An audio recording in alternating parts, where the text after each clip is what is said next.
Protein is now at Starbucks, and it's never tasted so good. You can add protein cold foam to your favorite drink or try one of our new protein lattes or matcha. Try it today at Starbucks.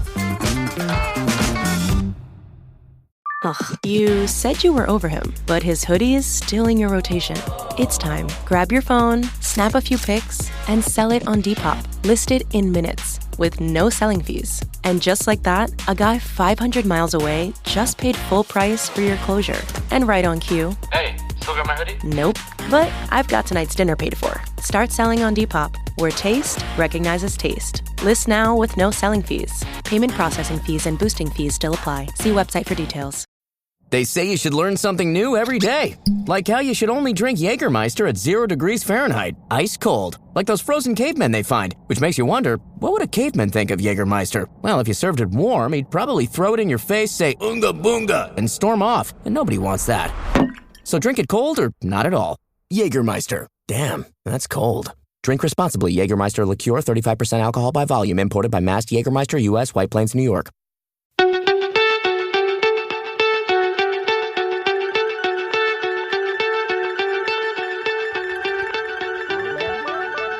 This is the Overthrow, powered by Spond and brought to you by the Premier League Cricket Club. So welcome everybody to another episode of the Overthrow.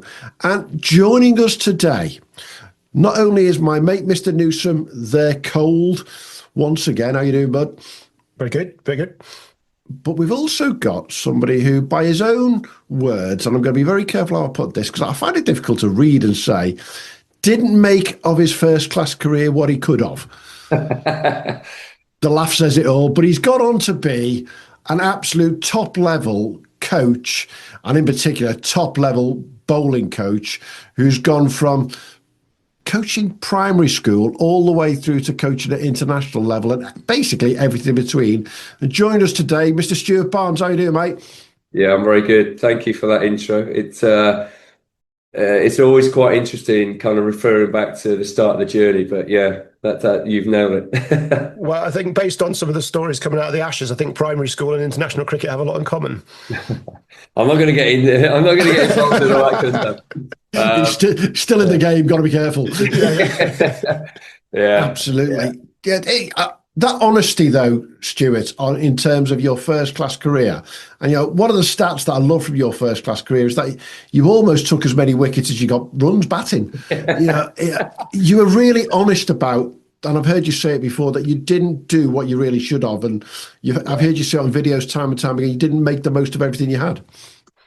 No, I didn't. You don't know it at the time when you're in it, but I was just kind of going with the flow, and I've seen so many examples of what I used to be like, talented cricketers that you look at them, you think, wow, they've got such a high ceiling.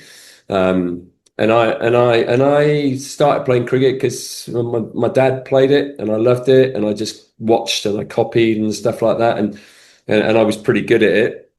It gave me opportunities, but I did not learn what else went with just having fun with the game, the stuff off the field, the people you need to surround yourself by. Going to a gym, I never really got fit or anything, and I was handed a professional contract. But even then, the opportunity, I didn't really understand what I had in front of me. Being in a dressing room, opening the bowling with Courtney Walsh, Sid Lawrence, playing against these absolute legends. I was just kind of going with the flow a little bit.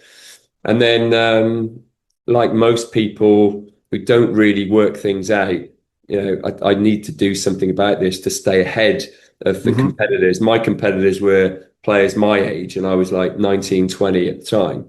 And I got found out. I consider myself as a failed professional cricketer, but in a very positive sense, in that once I stopped blaming everybody else for my 2-year career, which should have been a 15 or 20, I was told I stay on this path, you're going to play for England. Kind of goes to your head, all that kind of stuff.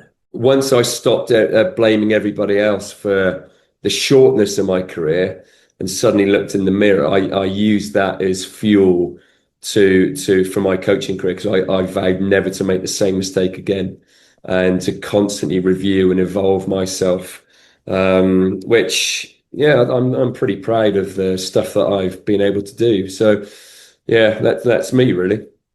Absolutely. I think the phrase I put towards that, it's not a story of regret, it's a story of redirection, isn't it? You know, Yeah, you've channeled all of that energy into coaching from very early on in a career. And there's not many people start coaching at the age that you started at in the first place, especially back then. You know, what was it that you saw in yourself and coaching that you thought, okay, I've not done it here, but I can put it in this way? Well, there was a couple of things. One, because I was a natural bowler, and despite the number of first class runs I scored, I was actually a decent batter as well. There was a couple of things. One was I didn't understand how I bowled. I just copied. You know, Okay. I just ran in. I saw a poster of Ian Botham, and I remember to this day I was at secondary school, climbing the stairs up to the gymnasium, and there was a poster of Ian Botham mid-flow, and it was 1981 during the Botham's Ashes, and I was watching that. I was watching Dad play cricket, and this poster, I thought, oh, okay, and I just copied the positions that Ian Yeah. Botham were in. And so that was, once it all kind of stopped for me, there was something in me that I needed to understand how I did what I did. So that was the coaching bit, and so I started my it was a coaching award course back then in 1997. So I was 27 at the time, because I needed to understand something in me. Okay, I'm really curious. How did Yeah. I do that? How did I swing the ball away? How did I beat the bat with an older ball? You know, how did I bowl that in swing or whatever? So I kind of scratched that itch of understanding, but I needed to understand, and I was still playing club cricket at the time. I was playing Premier League cricket in Bath for Lansdowne, and then made the trip across the river to Bath Cricket Club. Massive, the bits of fallout on that. Yeah.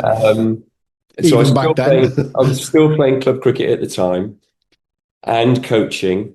Became a qualified coach. Very quickly, kind of moved into the next levels of coaching. But I loved the game. So whilst I couldn't play at professional level anymore, I was resigned to that, and I was okay with it. I wanted to help other players not make the same mistake as I made. So that to this day is still at the very core of my kind of philosophy. So one was the understanding, how the hell does somebody run in and bowl at 85, 90 mile an hour? That wasn't me, by the way, but you know, but how does that happen? What needs to happen off the pitch in order for that to happen on it?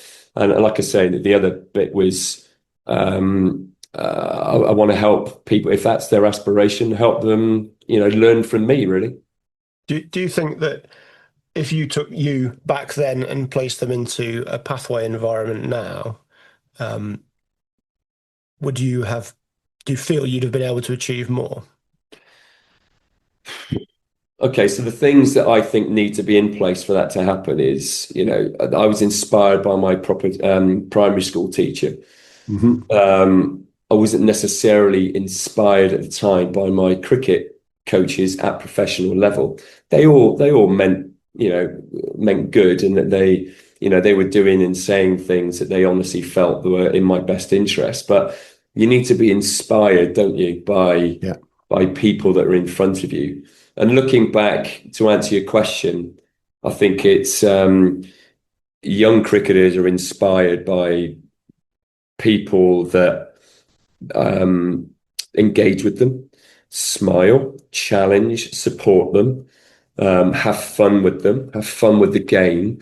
So to answer your question, if I were in that sort of environment, playing alongside other players that, you know, I wasn't better than, because, you know, big fish, small pond, all that kind of stuff. I don't think that works.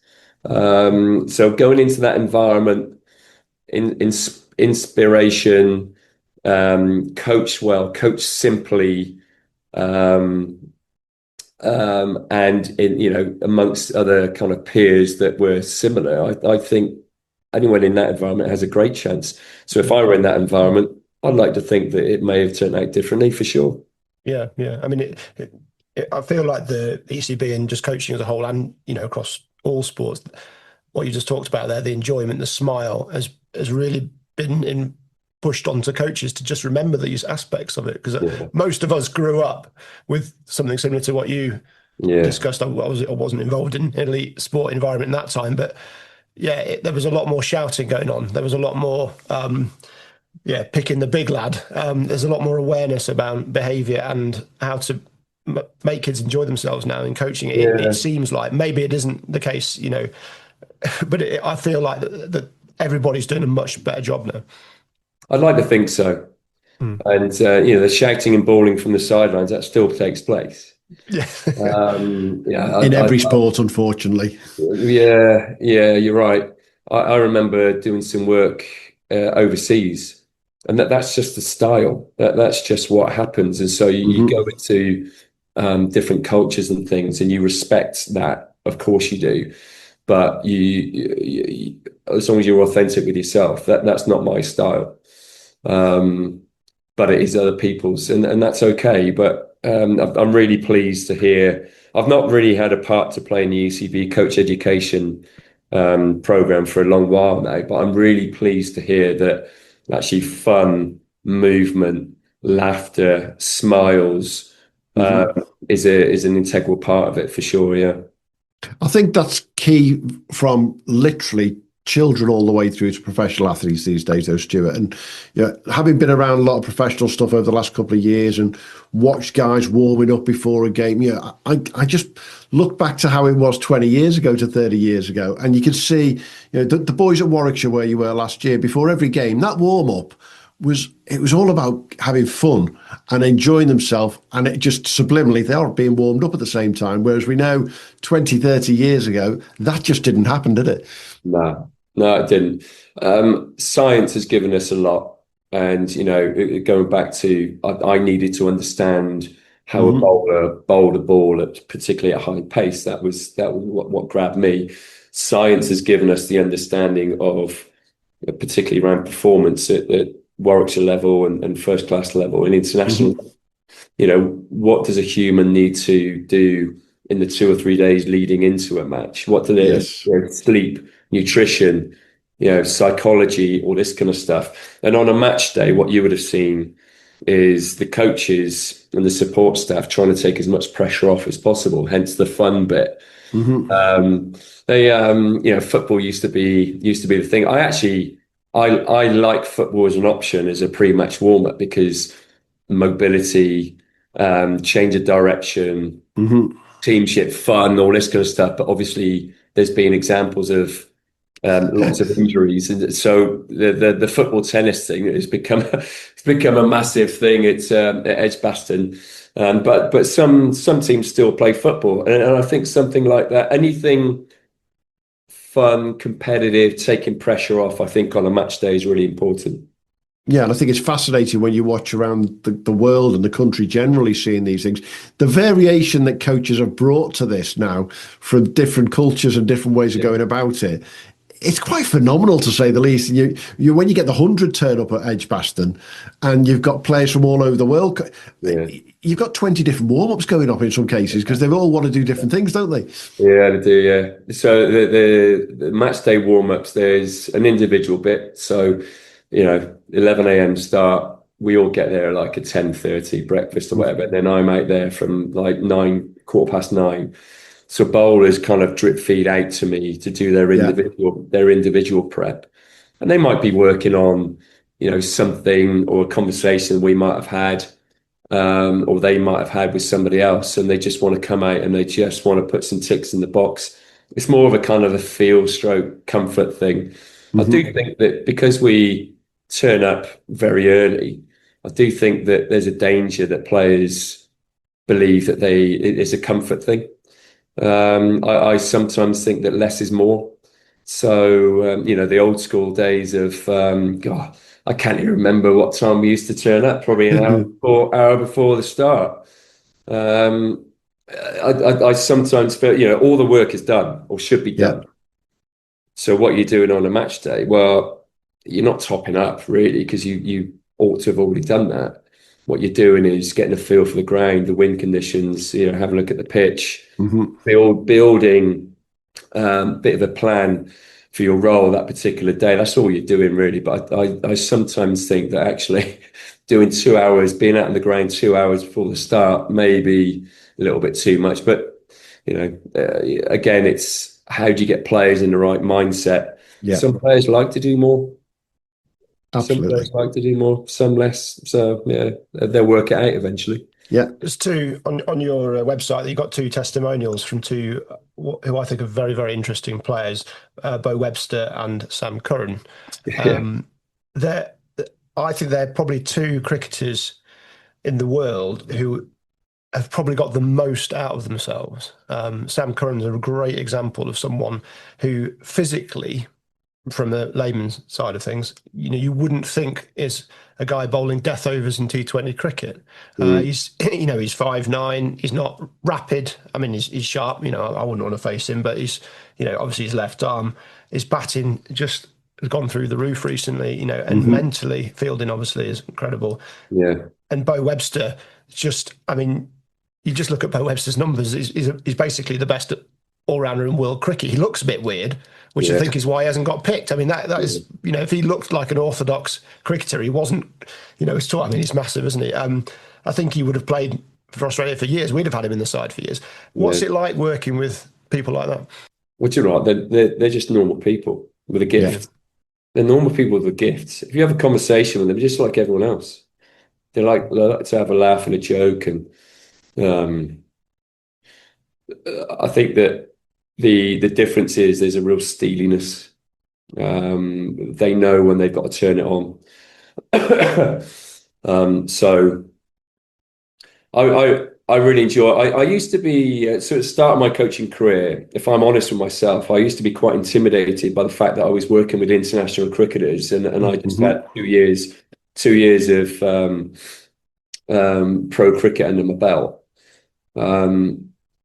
But once that was about me, that wasn't about the person in front of them, because all of these players, when I look back and write a list of the people that I've worked with and spoke with and ask questions of, I mean, it's bloody hell, does that really happen? But they're all there for the same reason. They all want to get better. They're normal people that just have this massive desire to, I might be here now, but I'm not settling. How can you help me get better, Barnesy? And that's it really. So that's the education bit that was really important to me, because I needed to understand, because I hadn't experienced what they were going to experience on the pitch. So what could I give them? Well, I could give them detail. I could ask them questions. I could give them honest feedback. Have you tried this? Well, I've heard this from another player. Have you tried that? Sam was so talented. When I was at Surrey, Sam and Tom were coming through the Surrey Academy at the time, and there was a real golden era of players coming through that system. You could tell Tom had the edge as a personality, and we could see that on the pitch. And that's why he's been so not telling us anything we don't know there. That's why he's been so successful and really got the most from what he had. But you could just tell Sam still strikes me. I know he's captain of the 100 and so on now, but he's just playing a game. He's just having fun with it. It's ridiculous. And it's really refreshing, because it is a game to have fun with. Now, he's kind of invented this new slower ball and all this kind of stuff that we talked about in the summer.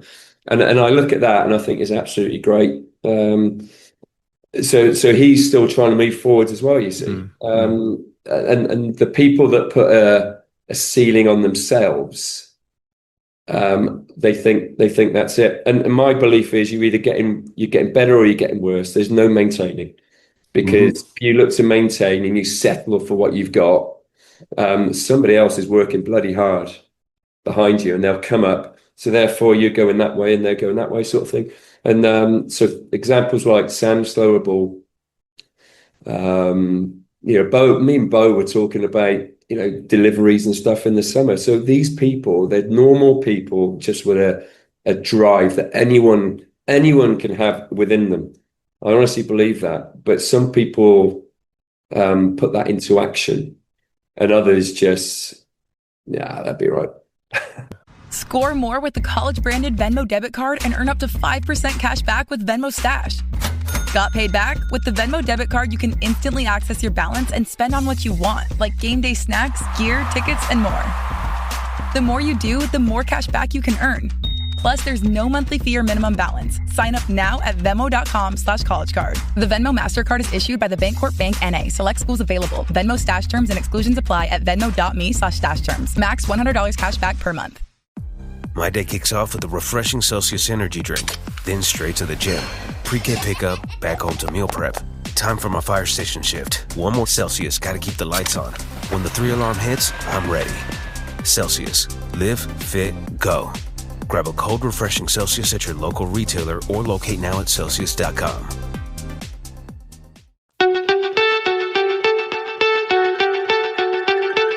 So what age do you reckon you've sort of over the years, what age do you think you can recognise, whether it be a primary school, club cricket, development pathway, you can recognise that key element that you've just mentioned, that edge that I want to learn, I want to improve? Because, Hugh and I both coach, we're both level 2 coaches. We coach juniors of a very similar age.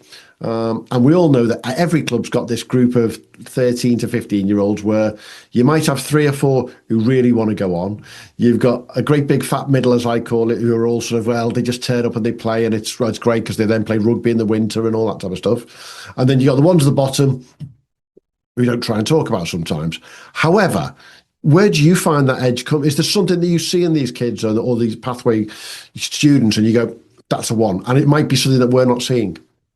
There are a few little signs, I reckon, that you can pick up. So, for instance, if you set up a drill where it's very difficult to achieve it, you'll see some players like, it's impossible to do that.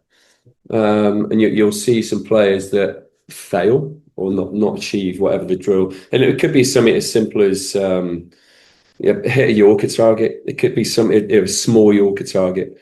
Yeah. And you just have a look. And they bowl ball after ball after ball, and you just have a look at the body language, their language. This is impossible. What are you on about? And there'll also be some other people in that group. Whilst they might be missing, they'll be, how far did I miss by? Okay. Yes. They'll be thinking, okay, what do I need to do now? And sometimes all you'll see is a different outcome. So if somebody misses a Yorker target, to stick with that example, the same length, so let's say short every single ball, they're not trying anything differently. So they're not going into length bouncer, they're not bowling a kind of a flat full toss and stuff. But those players that do that, they're trying something different. Yeah. Instead of just doing the same every single ball. So I do think that, set up drills every now and then where it's a drill to make them fail, and you'll pick up some stuff from them. So the people that say, no, this is bloody impossible. I remember setting up a drill down at Somerset, and we started off with a 3K med ball, and then we went to a football, and then we went to a netball, and then we went to a cricket ball, and then we went to a golf ball, and that was Roelof van der Merwe. And he just would not stop until he'd hit that golf ball. So he had that steeliness. And I think, going back to your question, there's something different about them. So I think it's difficult to put an age on it. But what you do as coaches, I believe, is you set up different scenarios if they're bowling to a batter, and you set up different drills and skills and things, and they have to experience success and they have to experience failure. And you're just spotting these signs of character, trying to work things out, trying to win, trying to help their teammates. So on a bad day when they are clearly haven't got the skills to achieve the drill, are they helping their teammates? So there's a few things that you can kind of pick up on really to just kind of see if they've got that in them. Most definitely. I think I've got a drill that I use with my players in particular in the first week or two of indoor nets that does exactly that, which thankfully they don't listen to this podcast. I'll strap the pads on and I'll go into bat and I'll be awful. Yeah. And it's amazing how many times I'll get out. Yeah. But you can see them ticking, going, well, I've done something right there. It's in the right place. And if they can get me out, then it's something. And unfortunately, the bigger they get, they do it more often. But it is training them to think that way, isn't it? Rather than this is bloody impossible, I'm not going to do it. So I think that's one of them. Q. In terms of sort of your talent ID as you're going forwards, then, you talked about this mindset. The big problem I have with fast bowling in particular is a big chunk of it's genetics. You could have a kid, there's not too many Jimmy Andersons that, well, actually Jimmy didn't get picked up till late, but I think he's been a fantastic bowler. But, like Steve Harmison popped up at 16, 17, didn't he, and started bowling quick, and he wanted to be a footballer.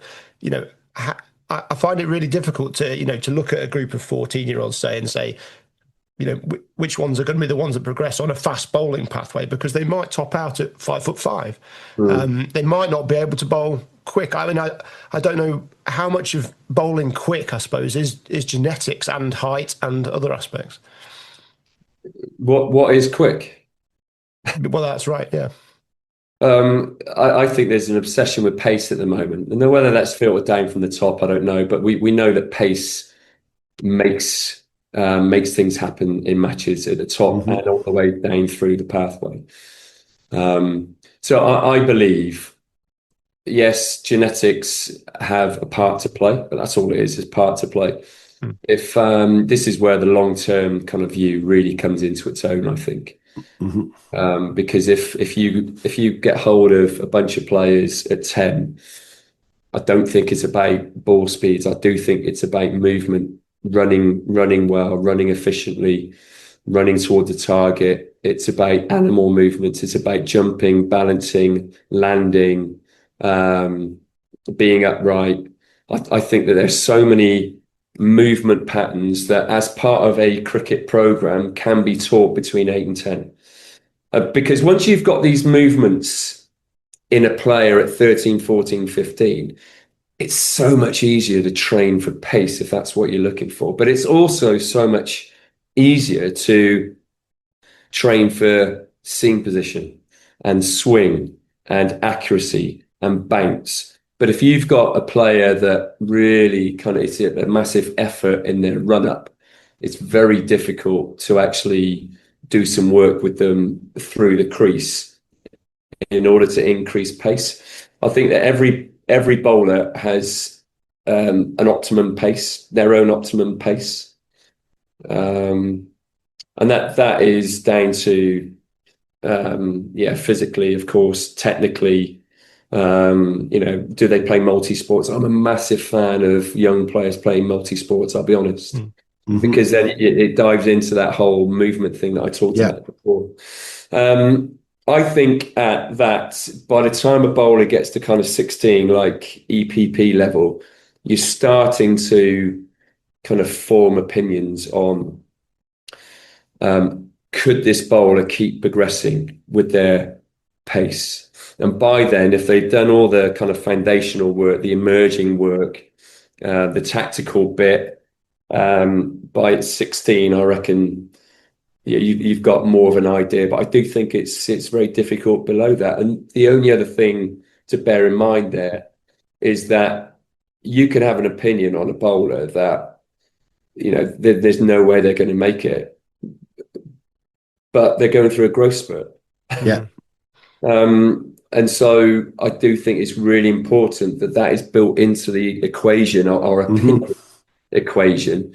When do they come out of a growth spurt? Well, you don't know unless you're measuring it. So so that comes into it as well. So every bowler develops at different ages, depending on the maturity, the height, and all this, multi-sports and all this kind of stuff. And I think it's a danger to hang your hat on certain bowlers until they've kind of progressed through that little period as well. There's a young lad at Warwickshire, I'm not going to mention his name, that I looked at him bowl at 15. I thought, wow, multi-sports, farming background, so physically up there, knows how to move, has clearly been coached really well.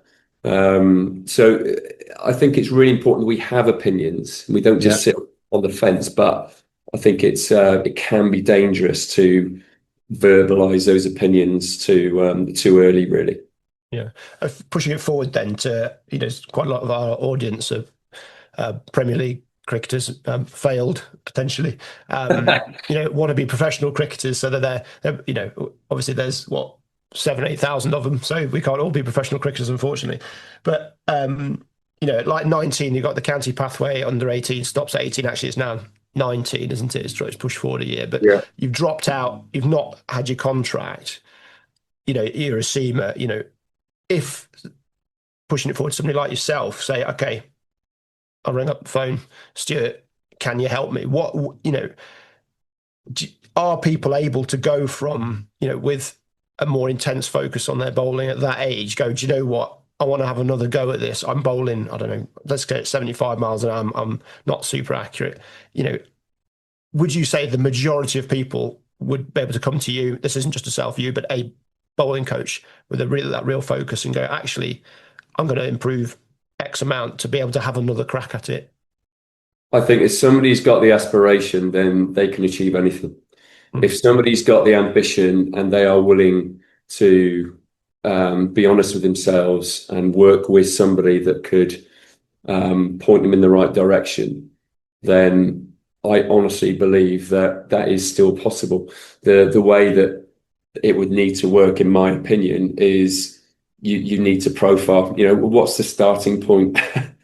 If they're unfit, overweight, don't go to the gym, don't do any running, and they've still got ambition, of course you work with that, but there's a number of changes that need to take place away from the cricket ground in order for them to kind of have a chance to bowl longer spells, bowl quicker, lateral movement, all that kind of stuff. So if somebody's got an ambition, and it normally shows itself when somebody's been dropped from a pathway, and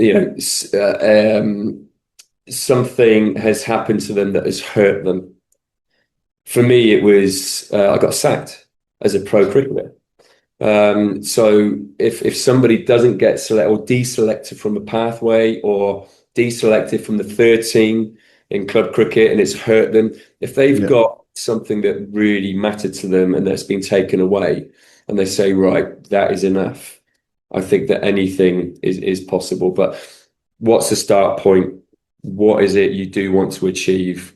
What, if you were to achieve that, what would you need? Right, what are you missing?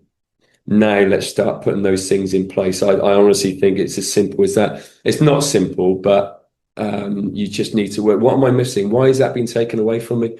So working with a coach, I think, is the first step. The realization, that's the first thing, but working with a coach who's honest with them, sometimes brutally honest, is what needs to happen, I think.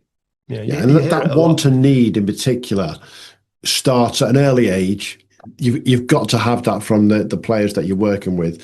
And like you say, once they've been broken down, inverted commas, by failure, because at the end of the day, that's what Hugh's talking about, is failure. They've been dropped from a pathway, or, I'm going to use a name, which I don't mind using this name, he's done extremely well. Rory Hayden, who got dropped by Warwickshire a number of years ago.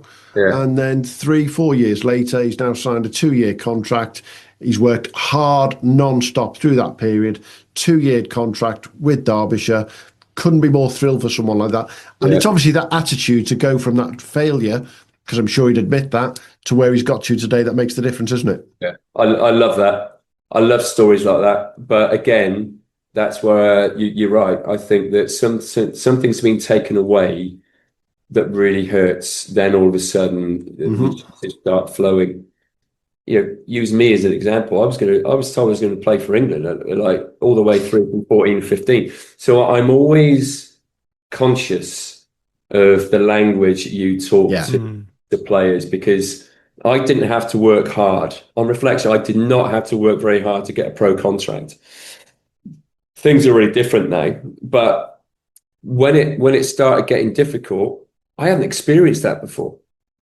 This is easy. I'm going to play for England. Well, I just do what I've always done. Have my sugar pasta every morning. Not really look after that nutrition side of things.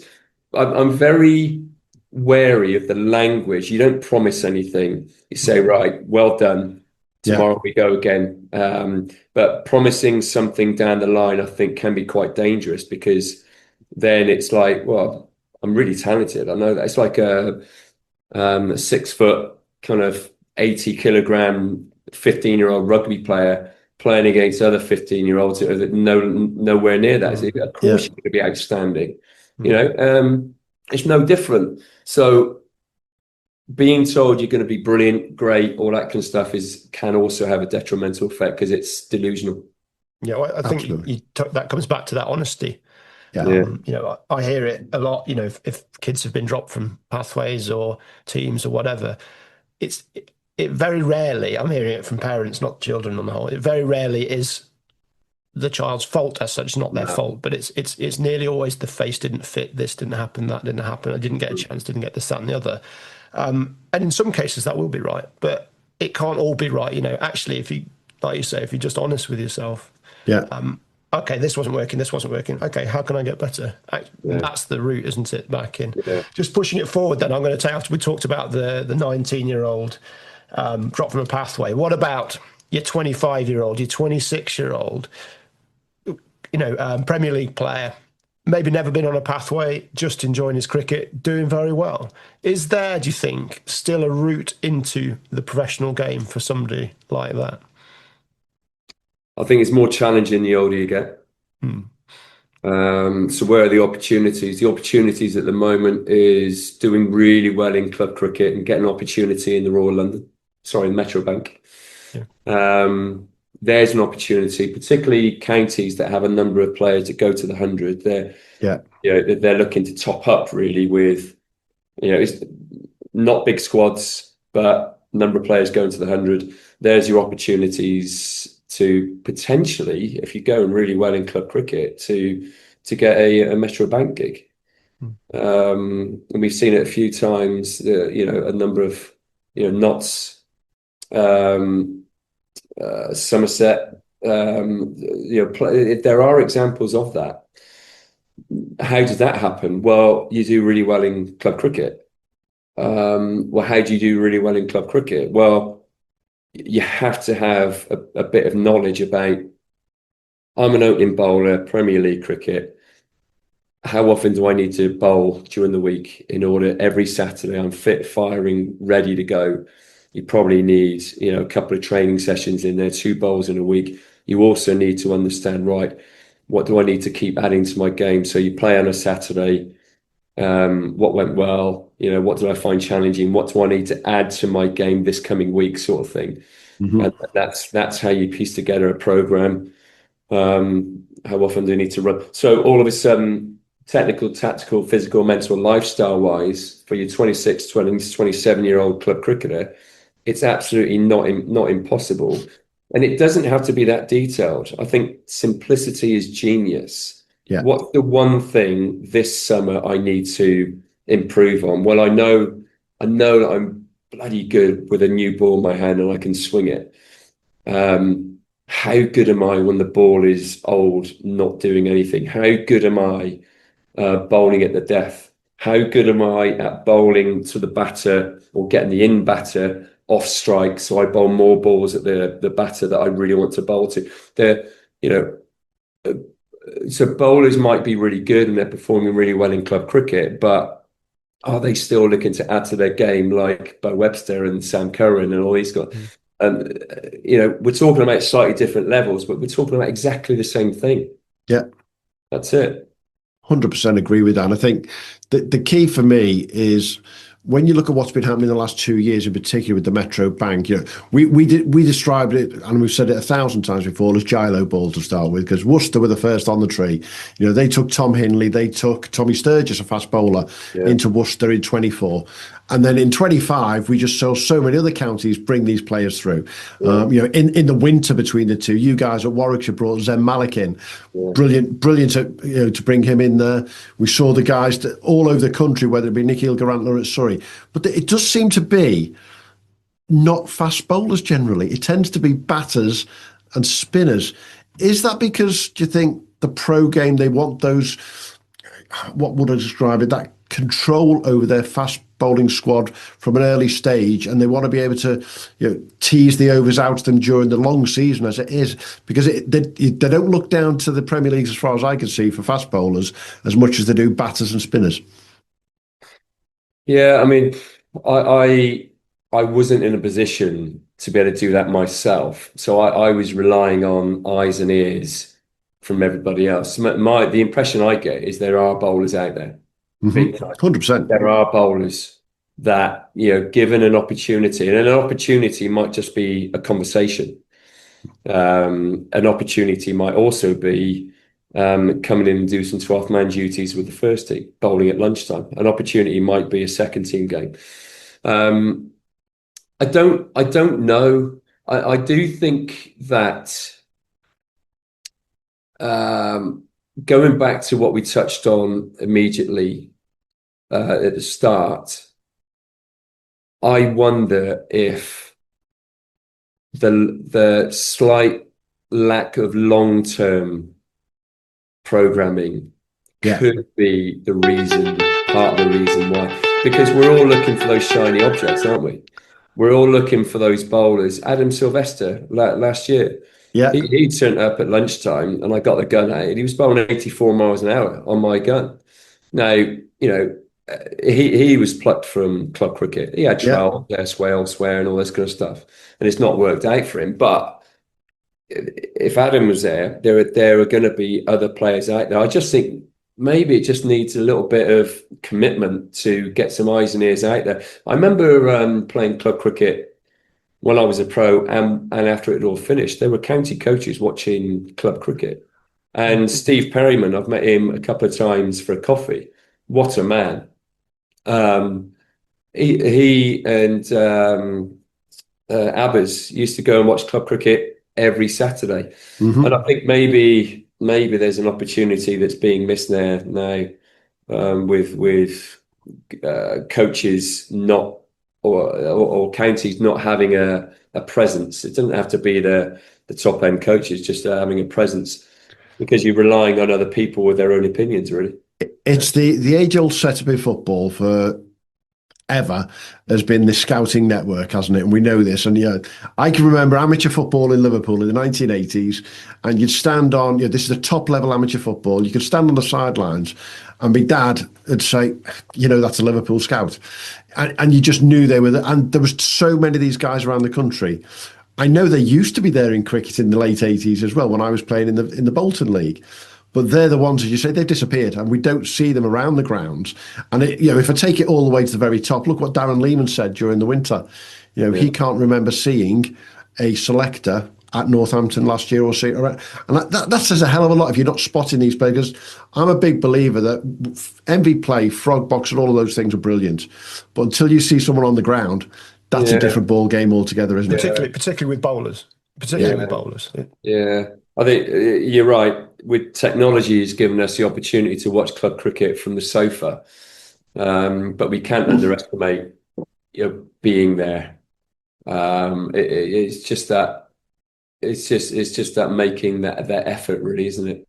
So, scouting networks they are still in place. I know that the scouts that I've had conversations with, the kind of one up north, there is that network there, and we kind of tap into them, particularly national counties level. Yeah. But apart from receiving recommendations, and the Warwickshire players and all the other second team players would also go back and play club cricket. Yeah. So you're relying on getting feedback from them. But obviously, as players, they're not going to recommend Somebody to take their place. But yeah. So, there is that in there. You'd like to think it wouldn't, but, who knows? That's humanity. Yeah. So, to answer your question, bowlers are out there. 100%. Clearly, they are out there. I often get videos sent to me by friends of mine. Barnes, what do you think of this guy? And I'm like, wow, where's he playing? What's he doing? Is he keen? All this kind of stuff. Mm-hmm. They are out there. I don't know what the answer is, other than those players, what are they missing? How can they put themselves in front of, pairs of eyes that can give them those opportunities? It's not an easy one, really, but if somebody, I always believe that if somebody has a burning ambition, they will not stop. So who are the right people? Who are the people that I need to speak to in order to put me in front of the right people? I still think it's down to that. Maybe it's just a little bit more difficult these days now than it was before, but it doesn't mean it is impossible. Totally get that, Stuart, 100%. I think you've perfectly teased us into what will be the episode next month, when we start translating all the ideas that you have from elite coaching back into what is Premier League club level winter work, getting ready for the summer, because there's so much that you've done there that literally, you're right, if those guys, if the guy who's 18, 19, 21 is serious about becoming a pro in a few years' time, there might be only one or two things he's got to do in this next 8 to 12 weeks before the season starts, and build that opportunity up and get that second 11 game and just to do it. So if I was to ask you a final question in this episode, just sum up your coaching philosophy, therefore, before we go to talk about that next time round. Sum up your philosophy in just sort of one or two quick sentences, because I think you've nailed a lot of it in there. But give me the Stuart Barnes sort of 15-second pitch, if you know where I'm coming from. It's quite simple. It never used to be, but coach-player relationship is everything. So gain rapport and connect with the player. What are the common things? What are we moving towards, both of us? To work with the player on those things. So you connect, observe, connect, and then I'm then giving them that entitlement to get out there and just implement all the things that we're working on. In a sentence, that's pretty much it. Perfect. A great chatting, Stuart. Look forward to chatting with you next month. And we're going to talk all things about bowling indoors and that thing that you coaches love doing, getting everyone ready to get in them outdoors, mate. Thank you. Been a Cheers, pleasure. man. Thank you.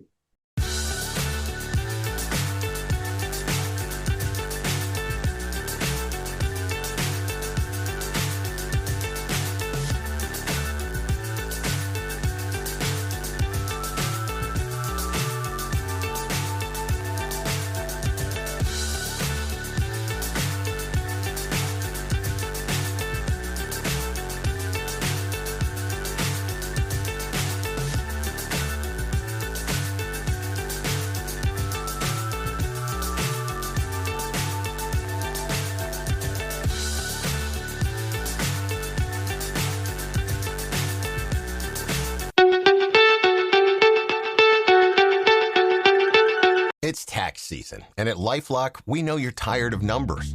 But here's a big one you need to hear. Billions. That's the amount of money in refunds the IRS has flagged for possible identity fraud. Now here's another big number.